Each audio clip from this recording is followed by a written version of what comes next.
நம் தமிழ் கலாச்சாரத்தில் ஒவ்வொரு விழாக்களும் ஒவ்வொரு பருவ காலங்களில் ஒவ்வொரு உணவு முறையின் அடிப்படையில் நாம் கொண்டாடி இருக்கிறோம். அந்தந்த பருவ காலங்களில் இயற்கை நமக்கு தருகின்ற உணவுகளையும் பழங்களையும் தெய்வங்களுக்கு நாம் படைத்து அதை உண்ணும்போது நம் உடலில் அந்தந்த காலங்களில் ஏற்படுகின்ற நோயை நம்மால் தடுக்க முடியும்.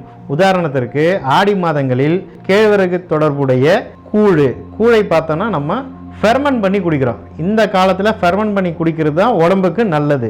இன்றைக்கு மாடர்ன் சயின்ஸ் சொல்கிற ஒரு விஷயம், ஃபெர்மெண்டட் ஃபுட் ப்ரோபயோட்டிக்ஸ் இருக்குது, அது கட்டுக்கு நல்லதுன்னு சொல்கிறோம்.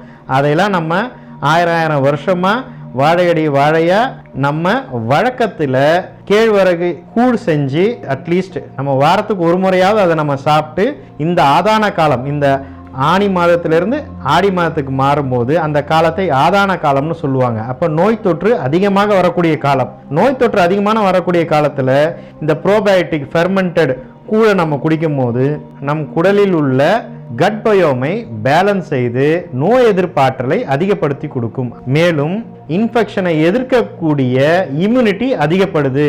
இதை இன்று நவீன அறிவியல் கண்டுபிடிச்சாலும் பல்லாயிரம் ஆண்டுகளுக்கு முன்னாடியே நாம் அதை மரபு வழியே ஃபாலோ பண்ணிட்டு வந்திருக்கோம். இதுதான் நம்முடைய சிறப்பு.